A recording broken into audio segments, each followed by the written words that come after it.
Hey guys, how's it going? Welcome to this video where we're going to be covering some of the additional buffs that you can use on your Eidolon hunting frames, specifically for DPS, where we're going to be changing out our fourth ability. We're going to be using something else just to improve the damage of our Rubico for taking out the Eidolon's limbs and also for getting the cap shot at the end. So if you remember in my DPS guide for this year, I recommended that people go Eclipse, and I got a few comments and suggestions around that, and a few people agree with me, and a few people said that Raw was better. And you know, there are a few different buffs that you can use, and I want to stress this at the start of this video, that it is personal preference. There are going to be pros and cons to each buff that you use, and at the end of the day, you should go with whichever one you feel you are hitting more consistently with and you are popping the limbs more consistently with, and that you just feel more comfortable using. So I'll say that from the outright. But what I will say, just before we get into this, is that there are some confusions around how different buffs actually work and why I might use one buff and another hunter might use another. And why we might use different buffs in different circumstances as well. So, for example, you'd use a different buff in a squad hunt rather than a solo run, and things like that. But we have done a fair amount of testing on this just to look at damage numbers and how this affects it. So I'm going to start off with probably the most controversial one, which is Eclipse, and this is the one that I like to use on my builds. And there is a reason that this is controversial. It's because the damage number that shows up on Eclipse, that is shown at the top of the screen, is not the actual number that you will receive in-game. So if we just come over to the plains here, it's actually daytime at the moment, but this will be kind of just to demonstrate how this works, I suppose. There will be a video showing how this actually works at night and the varying damage that you can get, and I'll bring that up after we've gone over this. But if I just go ahead and activate it here, you can see in the top, with the current build I've got on Vault, it's giving me apparently 315% damage buff, and to be honest, at the moment that's probably true, as it's daytime. But if I go into somewhere that's more dark or a darker location, you can see that number doesn't vary in any way, shape or form. It's telling me constantly that I have 315%. This is actually not true. It will vary depending on the light level, so it can go up as high as 315%, but it can be anywhere between 10% of that, so 31.5, all the way up to the full amount, 315%. And a lot of players, when they're using this at nighttime, they read directly off the wiki, and they think, oh, well, my damage for the whole entire night is going to be capped at that 10% minimum of 31.5%. Now, at times, that is going to be true. Your damage can go down, your damage buff can go down as low as that. But actually, this is read incorrectly on the wiki, so I'll actually just bring up what it says on the wiki here. So it reads, during the night in Plains of Eidolon, the damage buff will be set as long as you stay in the moonlight. Once in a shadow, you will gain damage reduction. Due to the buff's nature of factoring in the amount of light in the area, the damage buff will give its bare minimum, which is 10% of the displayed number. So essentially what this means is that if I'm just standing out in the open in the middle of the night in Plains of Eidolon, my damage buff is going to be affected by the moonlight, and any time that I'm doing that, it's going to be set at 10%. That's essentially what the wiki is saying. It also says in that sentence, actually, that due to the buff's nature of factoring in the amount of light in the area, so any other light sources that might be in the area, this includes the Eidolon, and we have tested this. I have tested this personally and in a squad. Yeah, so if you're in the area or the vicinity of the Eidolon, the light level is going to go up. If you're near a Vonvalis, the light level is going to go up. If there are grenades shooting you, napalms shooting you, then the number is going to go up. Now, that's not to say that it's going to go up high enough that it's going to exceed the amount of damage that you're going to receive from other buffs, such as Raw or even Smite Infusion. But what it does do is that it still gives you a high enough and, well, large enough damage buff to take down the limbs with relative ease. And I think that's the most important thing. It's not necessarily the amount of damage that this buff is going to give you. It's more to do with how easily you find it to use to take down limbs, and just to maintain a high level of damage throughout the hunt. And for me personally, Eclipse is by far the most user-friendly ability. You can use it while jumping. It's a one-handed ability. You can reset it halfway through without having to worry about, you know, the buff running out.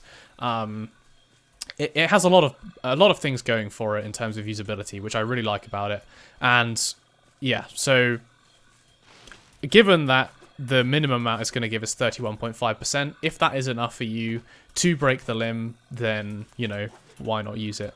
That's my kind of thinking behind this. I haven't actually been in a situation in a hunt where I think I've received the absolute minimum of 31.5% on my buff, at least. Maybe there have been circumstances where I was miles away or something like that from the Eidolon, but you'll see in a second when we go into this testing video that the damage increase when you're near the Eidolon is actually substantially more than what is shown, or what you would think would be given, considering that it is nighttime. So what we'll do, guys, we'll quickly just hop in and we'll have a look and see what kind of damage figures we get from the Eidolons, and then I'll just have a brief talk about the other abilities that you can use. I'm not going to get those out and do any damage testing on that, because they are very self-explanatory and they don't have any kind of variation at all. So those other two are going to be Raw and Smite Infusion. So we'll have a look at those in a second as well. But right now we'll just have a look at this damage test on Eidolons themselves, and we'll come back to the video in a second. Okay guys, so before we just get into this little test here, I want to show you how I've set up my Rubico, just so you can understand the damage numbers that we're going to be seeing. So I've put on Serration and Point Strike, and I've also put on Eagle Eye, which I would highly recommend not doing, but for the purposes of this test, that's what I'm using, just so we can get a nice close look at the damage numbers, and we can also sit at a decent range to, you know, see the kind of figures that we'd get just out and about on the plains at night.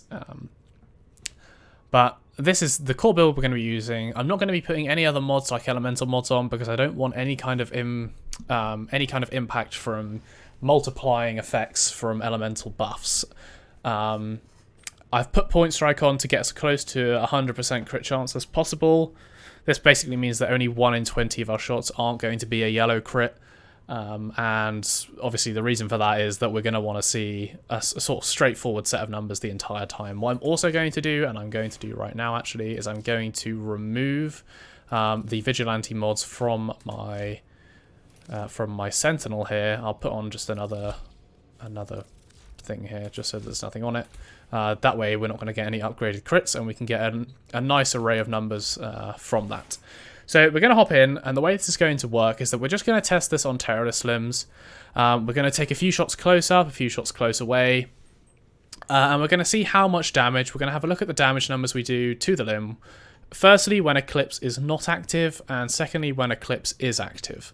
And then we'll obviously move around a bit and see if we can get those numbers to change at all, and if so, what kind of influencing factors there are in changing those numbers. So we'll head into the plains now at night, guys, and we will go ahead and see about testing this out. So I'll see you guys in a bit.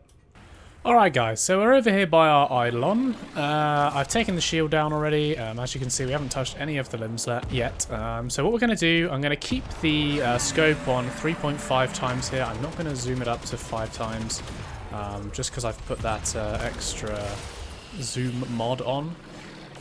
So what we're going to do, first of all, we're just going to sort of head on back here. I'm going to wait for this Vonvolist charge to dissipate. I'm not sure if that affects light levels or not, but we'll find out. So what we're going to do, first of all, we're going to get a damage, just a baseline, and we're going to do this without Eclipse on.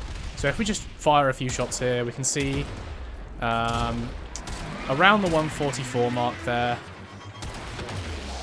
As you can see, 130, 130, 161, so a bit higher there, 158, 161, but that's because our combo counter is now going up. There we go.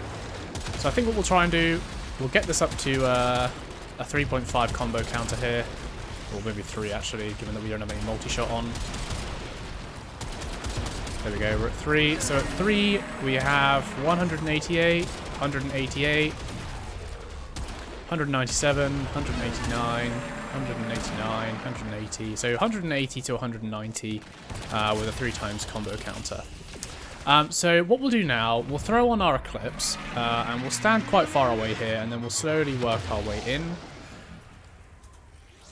and we'll see what we get. So 463, 393, 382, 84, 365, 86, 402, 401, 405. Okay, so let's get a bit closer here. Take out some of these Vombolists, just because they might start getting annoying. So let's stand in a bit closer. We'll keep it up. 442, 412, 411. Bear in mind we're still on 3 times here. 421, 416, 403, 402, 408, 407, 407, 399, sorry.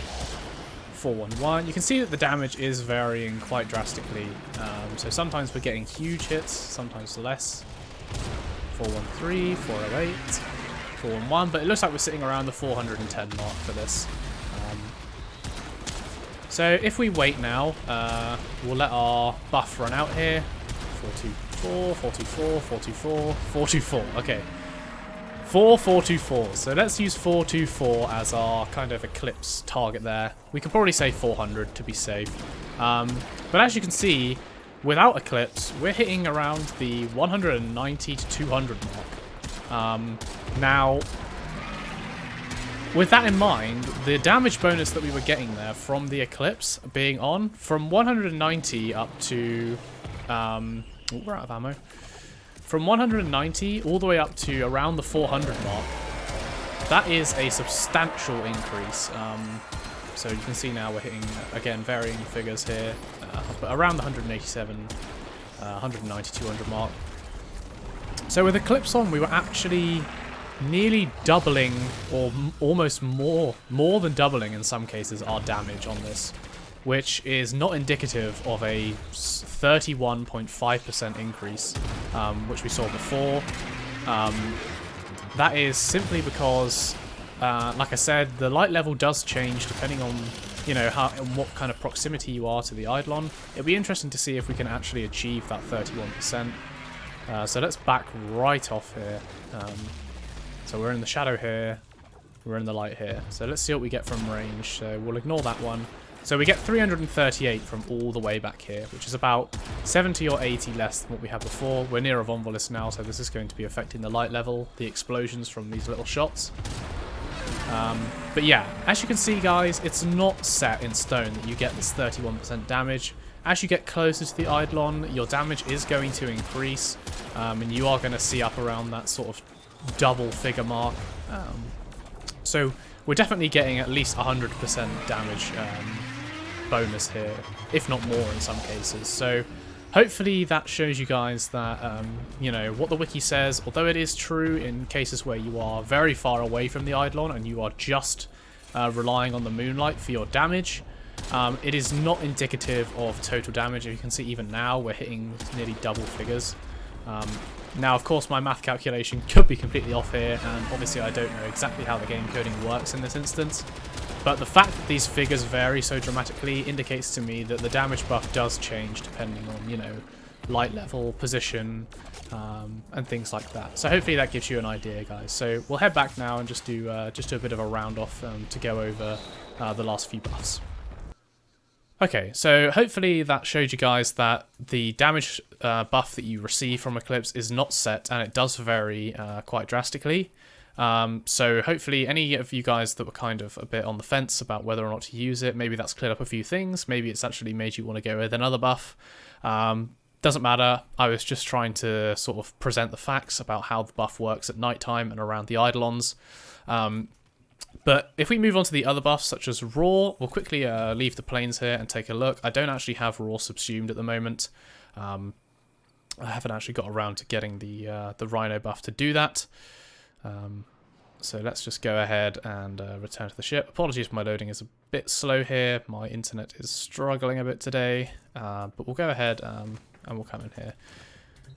So that's going to be Eclipse. For Raw, the damage buff just simply applies a level multiplicative buff to your damage that will last a set duration, and then after that duration you will have to recast it. So if I just get Rhino up here, actually, we can have a look at the facts. So grants all nearby weapons increased damage for a short duration. So it lasts a certain amount of time. It gives an exact damage increase. And during that time, you can't recast it. You have to wait for the ability to end. And also, there's no kind of variation in that damage increase. It will be set at 168.5% the entire time. It is also quite a lengthy cast, actually. So do bear that in mind when you're deciding which buff you want to use. I would recommend, if you're going to use this, you need to know timings quite well, because you don't want to be caught out where you lose this buff in between limbs. Ideally, you want to be in the situation where you can cast this perhaps maybe once or even twice per Eidolon, and you want to know when you're going to be casting it as well. So that's the one thing that I would say about this this buff. But yeah, it does provide the damage necessary to take out the limbs. There's no doubt about that. Do remember, though, that when you have subsumed this ability, it is going to give you a reduced damage increase. I can't remember the exact amount that it's reduced by at this moment in time, but it is reduced. So do bear that in mind. I think it's about half, actually. It might be slightly less, I'm not sure. But that's going to be raw. And the other one that is also necessary, and I'm not sure that I even have the mod, to be honest, for this. Shows how well I've prepared for this video. But the other one that we want to be looking at is Smite Infusion. So to demonstrate this, what I can actually do is get Volt up again, and we can look at Shock Trooper. So this works in essentially exactly the same way as Shock Trooper. Smite Infusion is just Oberon's counterpart to this mod for first ability. And essentially what it does, you hold down your 1 and you'd get a radiation buff as well. Now this works in exactly the same way to a certain extent as Shock Trooper. It'll simply just take your existing damage on your primary weapon, and it will add on that amount percentage-wise of radiation damage. So it does do a decent amount of damage, but once again, this is a bit of personal preference here from both sides, whether or not you feel that it warrants another mod slot to use, and also whether or not you feel that the casting animation is worth the hassle, and all of that stuff. You know, it's just a bit of a faff really for me, so that's why I don't use it. But again, it's perfectly viable. You just use whatever you want to use. But again, guys, I think that's probably going to cover it for this video. I just wanted to go over why I use the buffs that I use. And obviously, you guys can make your own informed decisions about what buff you would like to use when you go into hunts. So hopefully that covers most of the key points here. But yeah, that's going to be it for this video, guys. Hopefully you enjoyed it. Please like and subscribe if you did, and I will see you in the next one.